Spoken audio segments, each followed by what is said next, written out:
ओम नमः शिवाय। जय महाकाल। दोस्तों, शिवलिंग घर में रखना चाहिए या नहीं? घर में शिवलिंग को गमले में रखें या मंदिर में? कितना बड़ा शिवलिंग घर में रखें? शिवलिंग घर में धातु का रखें या पत्थर का रखें?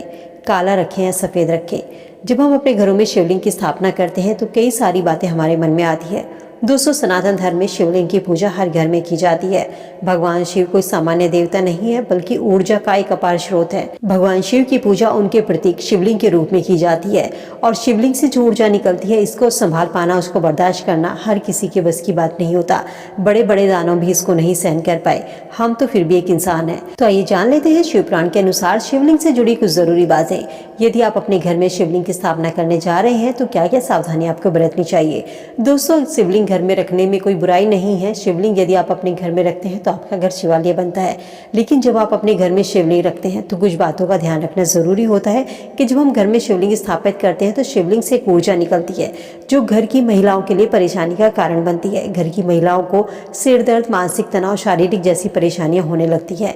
ये ऊर्जा अपने आप में एक ज्वाला की तरह होती है जो कि नुकसानदायक होती है। इसलिए कहा जाता है कि शिवलिंग पर लगातार बूंद बूंद करके जल टपकता रहना चाहिए। शिवलिंग का रोज जल अभिषेक होना चाहिए। शिवलिंग को घर में कभी भी सूखा नहीं रखा जाता। शिवलिंग को हमेशा घर में एक कांसे की प्लेट में, कटोरी में जल भरकर उसमें रखें, या शिवलिंग के ऊपर तिपाही स्टैंड आता है बाजार से, जिसे अर्घा कहा जाता है, उसको लाकर अपने मंदिर में इस तरीके की व्यवस्था कीजिए कि शिवलिंग पर बूंद बूंद करके जल टपकता रहे। शिवलिंग घर में रखने के कुछ नियम होते हैं। यदि आप अपने घर में शिवलिंग रखते हैं तो कहा जाता है कि शिवलिंग कभी भी बड़े आकार का नहीं होना चाहिए, क्योंकि बड़े आकार का शिवलिंग जो होता है वो मंदिर में होता है और बड़े शिवलिंगों की स्थापना की जाती है। घर में हमेशा छोटे से छोटा शिवलिंग रखा जाता है, जितना हमारा अंगूठे का पोरवा होता है, या 3 इंच का शिवलिंग आप अपने घर में रख सकते हैं। कुछ लोग पूछते हैं कि शिवलिंग पत्थर का रखें या धातु का, काला रखें या सफ़ेद। तो दोस्तों, शिवलिंग आप कैसा भी रख सकते हैं, बस ध्यान रखें कि कभी भी ऐसा शिवलिंग ना रखें जिसमें नीचे की तरफ छेद होता है। हमेशा नर्मदेश्वर शिवलिंग, जो नर्मदा नदी के पत्थर से बना होता है, वो शिवलिंग घर में रखना शुभ माना जाता है। या आप पारद का या स्फटिक शिवलिंग भी पूजा के लिए घर में रख सकते हैं। धातु का रख रहे हैं तो ध्यान रखें कि उसके ऊपर नाग जरूर लिपटा होना चाहिए। जिस धातु का शिवलिंग है, चांदी का शिवलिंग है, तांबे का है, तो उस पर चांदी या तांबे का ही नाग लिपटा होना चाहिए। कुछ लोग पूछते हैं कि शिवलिंग को हम गमले में रखें या मंदिर में। तो दोस्तों, जब हम किसी देव की प्रतिमा करते हैं, पूजा करते हैं, तो उसकी मूर्ति को हम उचित मान सम्मान के साथ रखते हैं। कभी भी शिवलिंग को गमले में नहीं रखना चाहिए, क्योंकि वहाँ बैठकर हम शिवलिंग की सही ढंग से पूजा भी नहीं कर सकते और शिवलिंग का जल अभिषेक भी नहीं कर सकते। पूजा हम अक्सर मंदिरों में बैठकर करते हैं, जो हमारे घर का मंदिर होता है। गमले के पास आप सिर्फ जल अर्पित कर सकते हैं, लेकिन शिवलिंग का जो अभिषेक होता है, वहाँ पर मंत्र का जाप होता है, वो केवल मंदिर में ही हो सकता है। तो वहीं पर आप शिवलिंग को स्थापित कीजिए।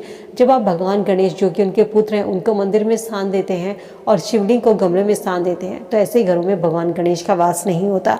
और यदि आप गमले में शिवलिंग को रखते हैं तो ऐसा करने से जीवन में चंद्र दोष और वास्तु दोष लगता है। शिव पुराण के अनुसार जिस घर में शिवलिंग को गमले में स्थापित किया जाता है, वहाँ गणेश जी का कभी वास नहीं होता। घरों में कभी भी एक से ज्यादा शिवलिंग नहीं रखने चाहिए। यदि आपके घर में एक से ज्यादा शिवलिंग है तो उनको हटाकर या तो बहते हुए जल में प्रवाहित कर दीजिए, या किसी भी मंदिर में बेलपत्र के पेड़ के नीचे शिवलिंग रख दीजिए। घर में हमेशा एक शिवलिंग रखा जाता है। आप धातु का शिवलिंग घर में रखते हैं तो सोने, चांदी या तांबे का रख सकते हैं। काला शिवलिंग रख सकते हैं, सफ़ेद शिवलिंग रख सकते हैं, इससे कोई फर्क नहीं पड़ता। शिवलिंग स्थापित करते समय ध्यान रखें कि जो शिवलिंग का मुख है, जहाँ से जल बहता है, उसका मुख उत्तर दिशा की ओर होना चाहिए। और साथ ही सामने आप एक छोटे से नंदी जी भी स्थापित कर सकते हैं, क्योंकि भगवान शिव की पूजा बिना नंदी की अधूरी मानी जाती है। शिवलिंग से हर वक्त ऊर्जा का संचार होता है, तो निरंतर जल गिरने की व्यवस्था कीजिए। यदि निरंतर जल गिरने की व्यवस्था आप नहीं कर पाते तो एक कांसी की कटोरी में जल भरकर उसमें शिवलिंग को रखें। शिवलिंग को कभी भी स्टील के पात्र में ना रखें। ध्यान रखें कि शिवलिंग का आपने स्थापित किया है तो एक बार उनको स्थान नहीं बदलना चाहिए। यदि आपको स्थान बदलना है शिवलिंग का, तो उससे पहले शिवलिंग को आप ठंडे दूध से और गंगा जल से स्नान कराइए। इसके बाद आप शिवलिंग की जगह बदल सकते हैं। शिवलिंग पर कभी भी कच्चा नारियल का जो पानी होता है वो नहीं चढ़ाया जाता। केवड़ा या चंपा के फूल शिवलिंग पर चढ़ाने से मना किया जाता है। केतकी का फूल शिवलिंग पर नहीं चढ़ाया जाता।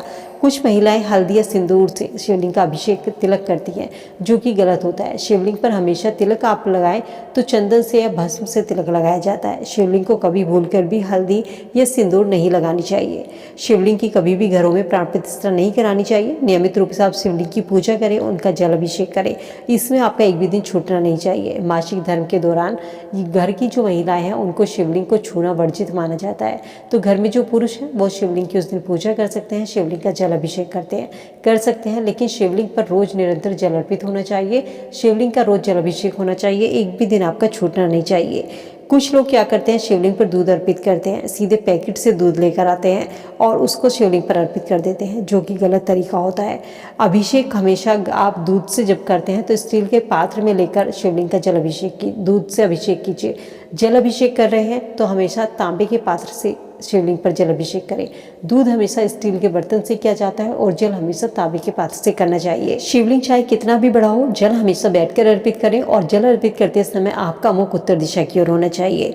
शिवलिंग का जो शीर्ष भाग होता है, जो शिव पिंडी का ऊपर का भाग होता है, वो कभी खाली नहीं रहना चाहिए। चाहे शिवलिंग आपके घर में है या मंदिर में है, उसके ऊपर या तो आप एक बेलपत्र रखें या फिर कोई फूल उस पर रखें। कभी भी शिवलिंग का शीर्ष भाग जो ऊपर का भाग होता है वो खाली रखना शुभ नहीं माना जाता। भगवान शिव मात्र एक लोटा जल से प्रसन्न होने वाले भगवान हैं। भगवान शिव जितनी जल्दी प्रसन्न होते हैं उतनी ही जल्दी वो नाराज भी होते हैं। इसीलिए भगवान शिव की पूजा आप पूरे श्रद्धा भाव के साथ कीजिए, क्योंकि सनातन धर्म में दोस्तों हर घर में शिवलिंग की पूजा की जाती है। और भगवान शिव को जब आप एक लोटा जल अर्पित करते हैं, पतली पतली धार बनाकर शिवलिंग पर जल अर्पित करें। लोटे में थोड़े से काले तिल मिला लीजिए। ऐसा करने से महादेव प्रसन्न होते हैं और अपने भक्तों की मनोकामनाओं को पूरा करते हैं। महादेव को कुछ नहीं चाहिए, सिर्फ श्रद्धा भाव के साथ एक लोटा जल, उसमें थोड़े से काले तिल और अपने श्रद्धा भाव के साथ मन के साथ में शिवलिंग पर जल अर्पित करते। महादेव से जो भी आपकी प्रार्थना है उसको कह दीजिए। महादेव आपके हर दुख हर कष्ट को हर लेंगे। सावन का सोमवार, सावन की एकादशी, सावन अमावस्या, सावन की शिवरात्रि, ये सबसे ज़्यादा खास मानी जाती हैं। अगर हो सके तो इन दिनों पर सावन में बेलपत्र और आप समी के पत्ते शिवलिंग पर ज़रूर अर्पित करें। यदि आपको बेलपत्र के पत्ते कहीं से नहीं मिल पाते हैं तो जो शिवलिंग पर अर्पित है उनको धो करके आप पुनः चढ़ा सकते हैं, लेकिन शमी के पत्ते हमेशा नहीं चढ़ाए जाते हैं। बासी पत्ते शमी के नहीं चढ़ाए जाते, तो इस चीज़ का ज़रूर ध्यान रखें।